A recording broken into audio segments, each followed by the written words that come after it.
I am the Philosophical Bachelor, and today I want to talk about what is existentialism. To understand what existentialism is, we turn to Jean Paul Sartre, perhaps its most famous proponent.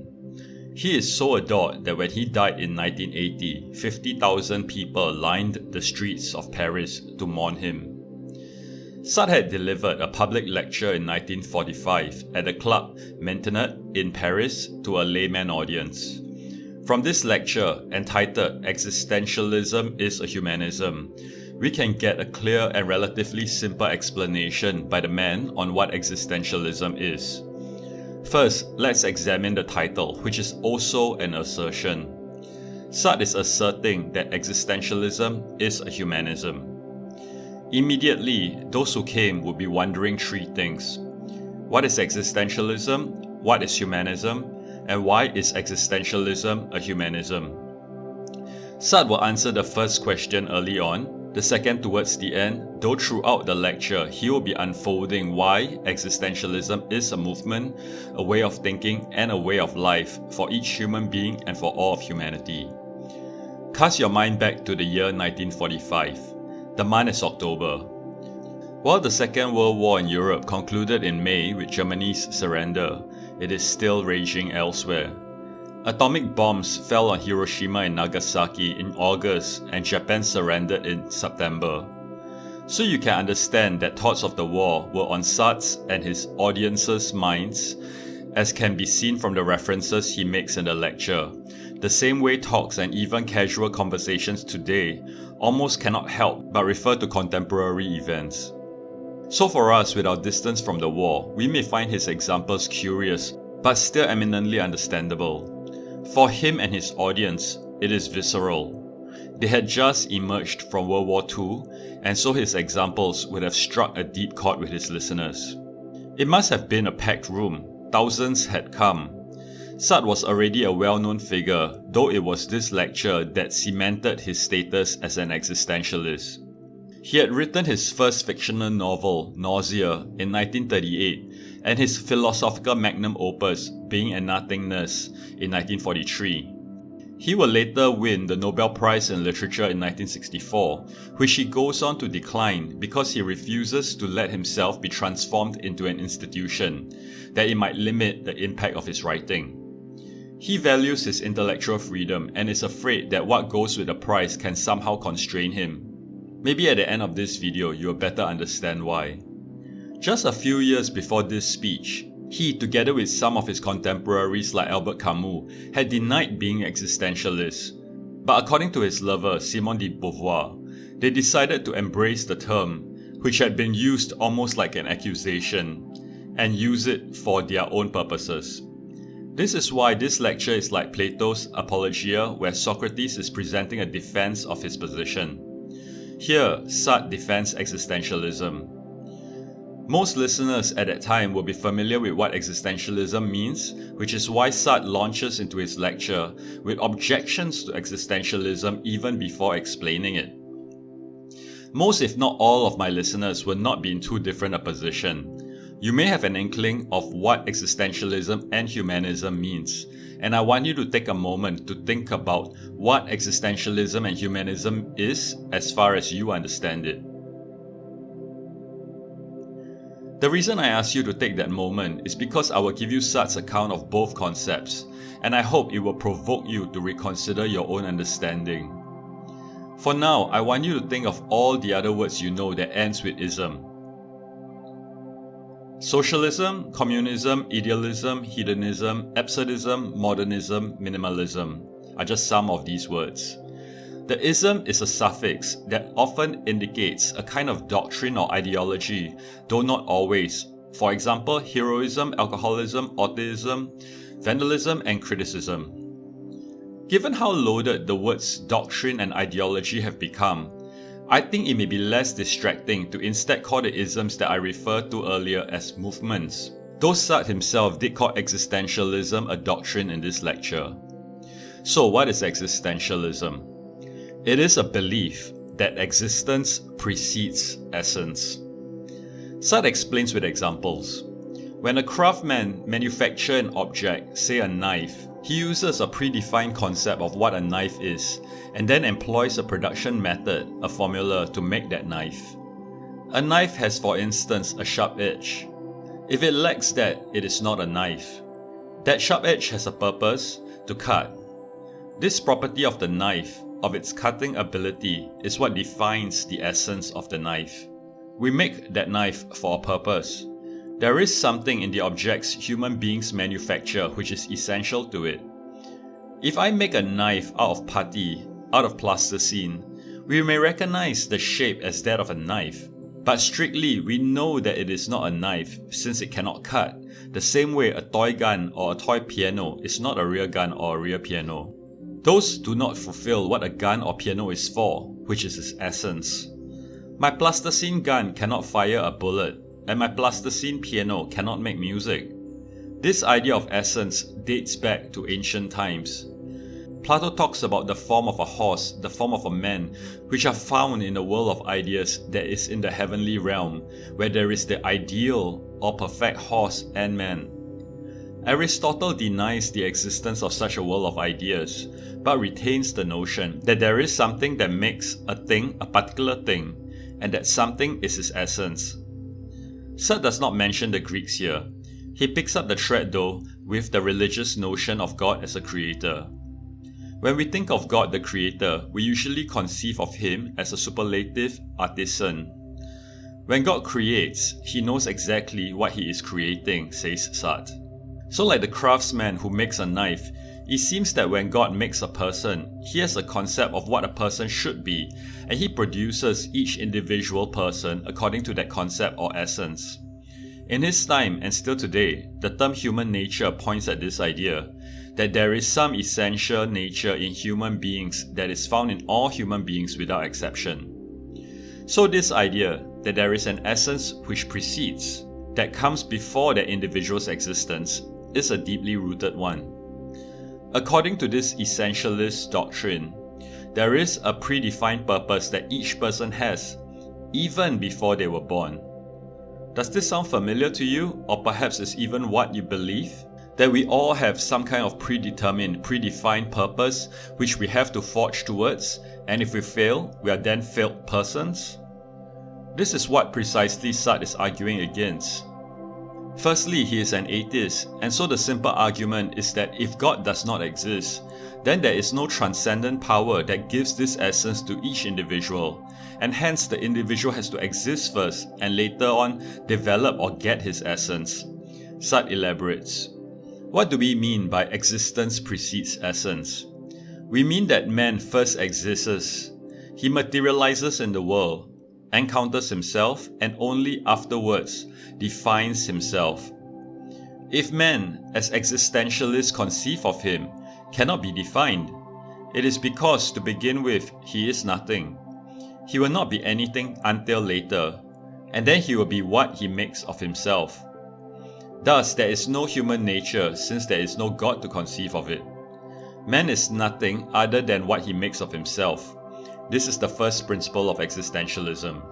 The first principle of existentialism is man is nothing other than what he makes of himself. Sartre continues. It is also what is referred to as subjectivity, the very word used as a reproach against us. But what do we mean by that, if not that man has more dignity than a stone or a table? A table can be thought of to have its essence prior to its existence, the same as the knife. When a table is being made by a craftsman, the craftsman already has a clear idea that he is going to make an object that will serve the purpose of a table. However, a person is more than that. The existentialists deny that individuals have some kind of predefined purpose. Instead, man is, before all else, something that projects itself into a future and is conscious of doing so. Man is indeed a project that has a subjective existence. Prior to that projection of the self, nothing exists, not even in divine intelligence, and man shall attain existence only when he is what he projects himself to be, says Sartre. Sartre uses the word project in two ways, as a noun and as a verb. As a noun, we may think about school or work projects, where the project for a student may be to build a model volcano, or for a construction company to build a house. At the start of the project, we do not have a house. We have to make some plans, envisioning how we want that house to look like, and then we need to prepare the building site, pour the concrete, etc., and finally we have a house. It is a project because we are projecting that in the future we will have a completed house, a completed model volcano, and so on. This projecting is then a verb, and understanding the word project when it arises in this lecture as a verb can help us understand better these passages, and as a bonus, understand Heidegger's use of that word also. When we project, using the word here as a verb, we envision ourselves in the future as we want to be. That then becomes our life project, now using the word as a noun. Man is the kind of being that projects itself into the future. If existence truly does precede essence, man is responsible for what he is, says Sartre. Personal responsibility is a consequence of the existentialist doctrine for the individual, but Sartre goes further. When we say that man is responsible for himself, we do not mean that he is responsible only for his own individuality, but that he is responsible for all men. Not only are we responsible for our own lives, we are also responsible for everyone else's according to this doctrine. I hope you are now properly intrigued and perhaps a little bothered. To be responsible for our own actions is something we understand well today, but the idea that when we make our choices, it is tantamount to choosing for all men seems almost too much, but you can begin to see the humanist angle. Sartre explains, in creating the man each of us wills ourselves to be, there is not a single one of our actions that does not at the same time create an image of man as we think he ought to be. Choosing to be this or that is to affirm at the same time the value of what we choose, because we can never choose evil. We always choose the good, and nothing can be good for any of us unless it is good for all. My action commits all mankind. I understand his logic like this. When we choose a course of action, we choose it because it is what we think is best for ourselves. We obviously do not intentionally choose what will be bad for us, at least when we are in a normal frame of mind. How do we know what is best for ourselves? We do not really, since we do not know the outcome yet. But based on what we do know, which is informed by our experiences and our reasoning, we make that decision. We do what we would expect another person in our exact position would do. In that case, at least ideally, we are acting as how anyone else who has considered the situation properly and wisely would act. I'm fashioning a certain image of man as I choose him to be, says Sartre. Sartre is appealing to an intuition that what we would want, what we would will, is, if anyone else is placed in that exact situation, what we would want that person to do. This idea will be familiar to those who know Immanuel Kant's moral categorical imperative, which states, act only according to that maxim by which you can at the same time will that it should become a universal law. So by choosing a particular course of action, what we are doing is to consider what a reasonable person would do in that situation. Since we cannot know for sure what such a person would do, we are deciding that the action would indeed be what such a person would do. We are effectively saying, everyone should act in this way in this situation. Hence we are forging the image of all people. I know, it is a bit of a leap. Perhaps another example might help. Say we encounter a person who has fallen down. That person cries out for help. We walk on by, ignoring that person. So what we are effectively saying is, if one day I am the one who has fallen, we want others to also just walk on by. How can we blame those others if we ourselves also acted in the same way? Universalizing the example, we are saying that we think everyone should act the same way to just ignore people needing help. Wait a minute, I hear you say. We don't want that at all. If we have fallen, we want others to help us. Sure. So in that case, when you see others who have fallen down, you should help them. And yet we sometimes do not, right? This leads us to Sartre's next point on anguish. A man who commits himself and who realizes that he is not only the individual that he chooses to be, but also a legislator choosing at the same time what humanity as a whole should be, cannot help but be aware of his own full and profound responsibility, Sartre explains. That in itself is already rather agonizing, to have the burden of such a responsibility for all mankind. But the anguish also comes from evasion. We see a child drowning in a pond and we walk on by, thinking that someone else would come to their rescue, since not everyone will act like us, ignoring the drowning child. Sartre thinks that when we do that, we are lying to ourselves, excusing ourselves in order to salve our bad conscience. When we lie to ourselves in such a way, Sartre terms this bad faith. Do we want everyone to act likewise, to excuse themselves, to lie to themselves? The above is a rather straightforward illustration of anguish we face, anguish because we deny our responsibility. His next example is more thought-provoking. What if someone orders you to do something distasteful? Does it alleviate your responsibility then? Sartre looks at the biblical tale where God commanded Abraham to sacrifice his son Isaac. Soren Kierkegaard had examined this episode in detail and Sartre borrows his idea. After hearing the voice issuing the command, Sartre believes that any sane person will question whether it was indeed God who spoke and whether that message was intended for him. Abraham had to interpret the voice he had heard. If I hear voices, what proof is there that they come from heaven and not from hell, or from my own subconscious or some pathological condition? What proof is there that they are intended for me? Asked Sartre. If a voice speaks to me, it is always I who must decide whether or not this is the voice of an angel. If I regard a certain course of action as good, it is I who will choose to say that it is good rather than bad. His next example strengthens this point. A military leader decides to launch an attack, which is tantamount to sending his soldiers to their deaths. He may claim that he was ordered to do so by his superiors. However, orders are not specific. They are broad, and so he has to interpret the orders. It is he who has to decide the specific tactics to employ in the attack, which would then drive the decision of how many soldiers are required, who to send, and so on. Too few soldiers and the battle may be lost even if some of their lives are preserved. Too many may be wasteful.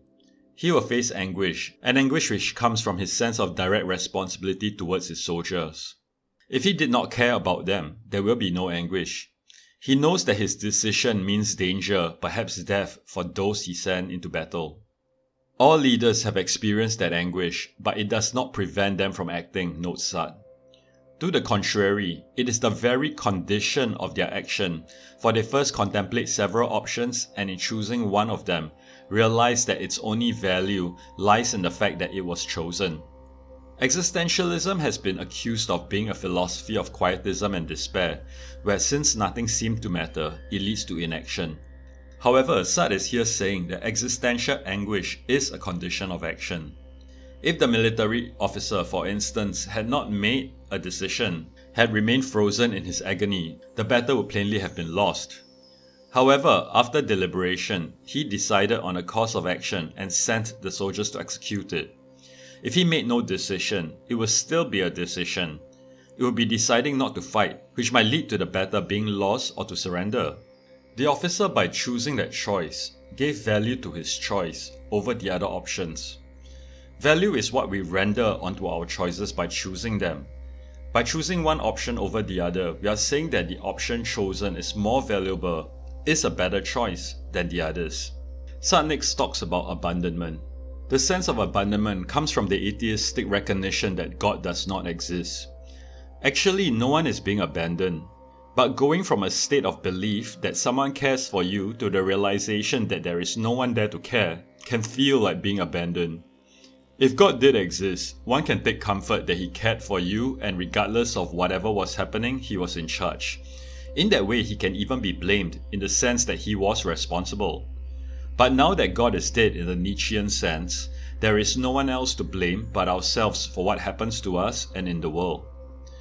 Earlier, Sartre uses the non-existence of God to explain why existence precedes essence. But that is, while simpler, a less important explanation of this maxim of existentialism, and besides will not sit well with those who do believe in God. Yes, there are existentialists who do believe in God, such as Kierkegaard. Sartre now gives a more significant argument on secular morality. Whether God exists or does not exist is not relevant because we will still have certain moral values regardless. Nothing will have changed if God does not exist, we will encounter the same standards of honesty, progress, and humanism, and we will have turned God into an obsolete hypothesis that will die out quietly on its own, he says. This point turns on the question of how, if there is no perfect being to conceive what the good is, how are we to know what is good? There will be nothing stopping us from acting in whatever way we please, or so it seems. Sartre quotes Dostoevsky, calling it the starting point of existentialism. If God does not exist, everything is permissible. This comes from the Brothers Karamazov, where a son kills his father. However, if God does not exist, it also means we will have no excuses. We will not be able to blame our nature or our fate. We will be free. There will be no divine command to keep us on the path of righteousness as determined by religion. We will not be able to point at a holy book and use it to justify our decisions. We are left alone and without excuse. That is what I mean when I say that man is condemned to be free. Condemned because he did not create himself, yet nonetheless free, because once cast into the world, he is responsible for everything he does, says Sartre. We will not be able to say that our passion that is part of our nature has induced us to act in a certain way. We will not be able to find refuge in some given sign that will guide us, since it is us who interprets the sign as we wish. Our future becomes wide open. It is not predetermined by a deity, and so we make of it what we will. In that way, existentialism is optimistic, since we have our destiny in our hands. Sartre did not in this lecture add that there are no guarantees, try as we might fail, though he later says when talking about despair that we should act without hope. He does hint at uncertainty though with his next example. A student of Sartre's sought his advice. His mother had only him and was in despair. His father had left them, his brother was killed in the war. He was faced with a choice to join the military to fight in the Second World War or remain with his mother to take care of her. Remaining would give us certain comfort, while going to fight was fraught with uncertainty. He might be detained before reaching his destination. He might be assigned an office role. Sartre does not even mention possible death and injury from the war. There are several dimensions to consider. Remaining benefited one person, his mother, while going to fight served a larger cause. How should he decide? One might think that religion or philosophy can help. Christianity tells its believers to love their neighbor. But who is the neighbor here? The mother or the other soldiers and his countrymen? Who should he love more? How about philosophy? I raised Kant's categorical imperative just now, and now Sartre directly points at it. One outcome of the categorical imperative is not to use other people as means, but to treat them as ends. If he remained, he'll be treating those fighting the war as a means to fight on his behalf. If he left, he risks treating his mother as a means. Sartre does not state how. Perhaps it is using his mother's love for him to get her to agree that he should go away to fight, even at her own expense. Which action should he will to be the universal maxim? So philosophy also does not guide him. Maybe he can go with his feeling, his instincts. Whichever feeling is stronger, love for country or love for his mother, he can go with it. But our actions are what demonstrates the strength of our feelings. If he stayed, he is demonstrating that his love of his mother is stronger than that of his country. But he is trying to use his strength of feelings to decide what action. It is a circular argument. How about asking others for advice? But then you have to decide who to ask, and in your choice of advisor, you already know what advice he is likely to give. So how is he to decide who to ask? Anyway, the student asks Sartre, and Sartre's reply is, "You are free, so choose." In other words, invent. Sartre will return to what he means by invent later. For now, Sartre turns to existentialist despair. Despair means that we must limit ourselves to reckoning only with those things that depend on our will, or on the set of possibilities that enable action. When acting, we make certain assumptions based on possibilities. If we try to go somewhere, it is reasonable to assume the train will come and a myriad of other possibilities that actions encompass. We need to overcome our despair without attributing too much expectations onto others, but yet remain rational by understanding the odds of what we require to work for us to do what we want to do. He quotes Descartes, "Conquer yourself rather than the world." Sartre says that we need to act without hope, which means that we can count on the highly probable but not lower probabilities, for instance the kindness of strangers. No hope is necessary to undertake anything, he adds, which means that we do what we can without placing too much hope on success. He talks about the Russian Revolution. While the proletariat, the workers, play a role, it does not necessarily lead to success, even if many may wish for that. I must confine myself to what I see. All I know is that I will do everything in my power to make it happen. Beyond that, I cannot count on anything. Wishful thinking alone will not suffice. We have to take action to make things happen. Reality exists only in action, adds Sartre. So existentialism is not a doctrine of quietism, where we expect others to be able to do what we are unable to. He says, man is nothing other than his own projects. He exists only to the extent that he realizes himself. Therefore, he is nothing more than the sum of his actions, nothing more than his life. Hence, we cannot excuse ourselves by blaming our circumstances, our conditions, that it is the fault of others. I do not have within me a host of untried but perfectly viable abilities, inclinations and possibilities that endow me with worthiness not evident from any examination of my past actions, he writes. To love means we carry out deeds of love. Potential to love that is not manifested in acts of love is not worth speaking about in Sartre's book. This is Sartre's call to action. In life, a man commits himself and draws his own portrait, outside of which there is nothing, he elaborates. As he had earlier said, we are nothing but our own projects. We should not lose ourselves in hopes and dreams and not take action, since reality alone counts. How we are as persons are our own responsibility. If one is a coward, they may try to excuse themselves by blaming their genes, their environment, society, or their physical or psychological makeup. For Sartre, that does not cut it. One is a coward because he had made himself a coward through his actions. People may say things to excuse him like he has poor blood, but just because a person has poor blood does not make him a coward, for what produces cowardice is the act of giving up or giving in. We are defined by our actions. A coward is guilty of his cowardice. We are not born cowards or heroes. The coward makes himself cowardly and the hero makes himself heroic, says Sartre. Hence there is the possibility to change. A coward can take action to stop being one, and a hero may also take actions to no longer be heroic. More than halfway through his speech, Sartre recaps. Recall that the speech is a defense of existentialism against its critiques.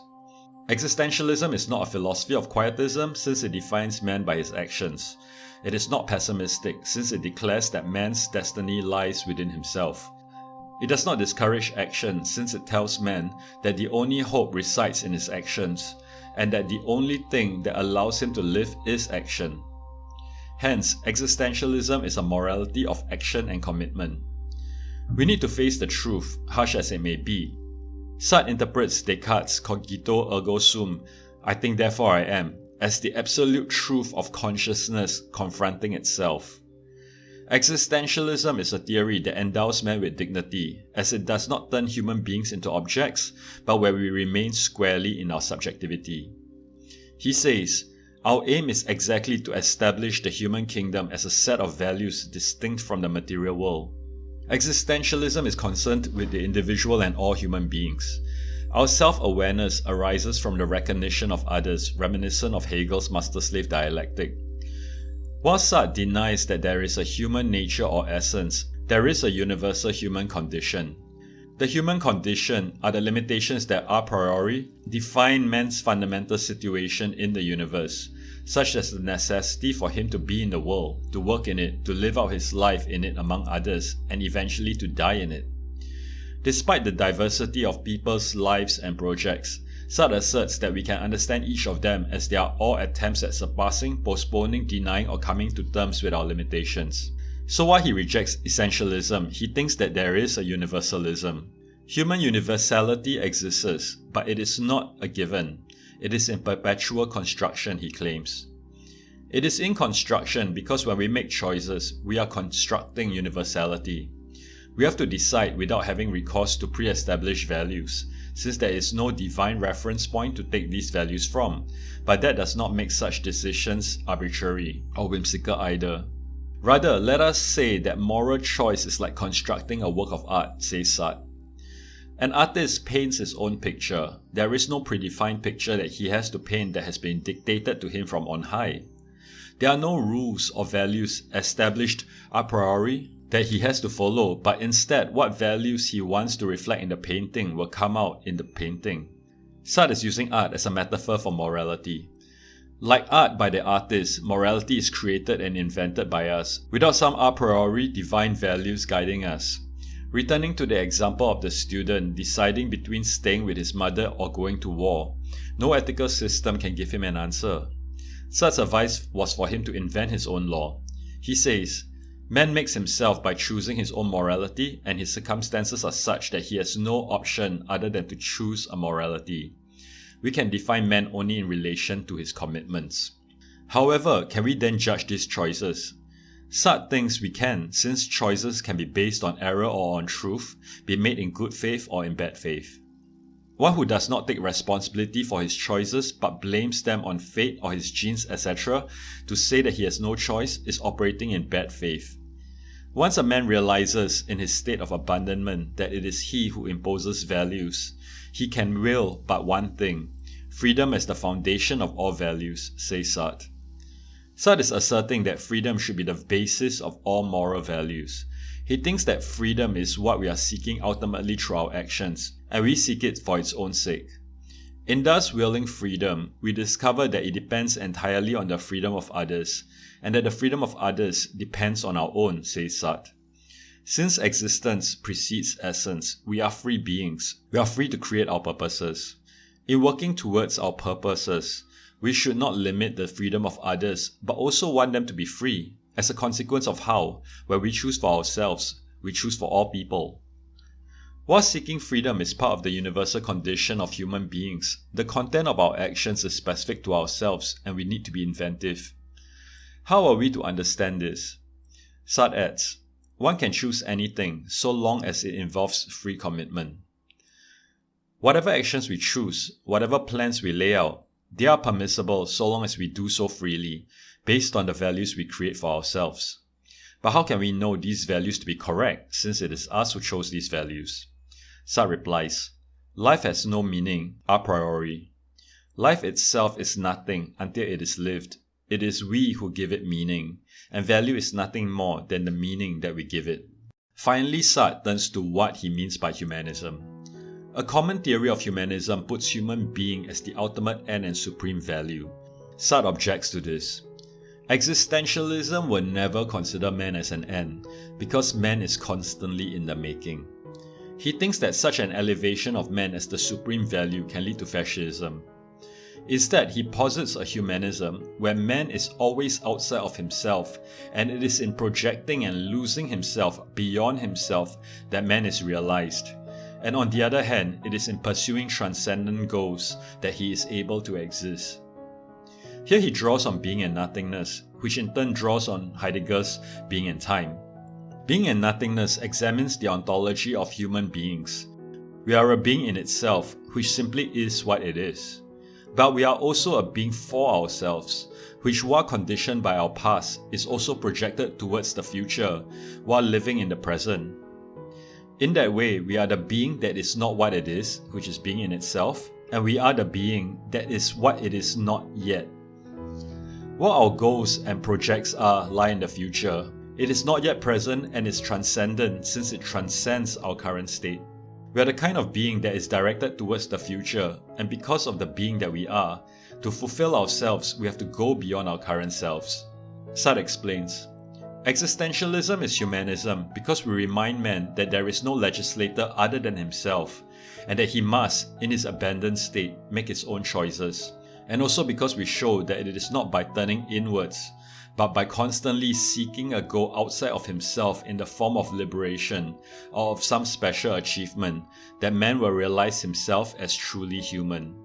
I want to end this video by talking about my personal response to existentialism as a humanism.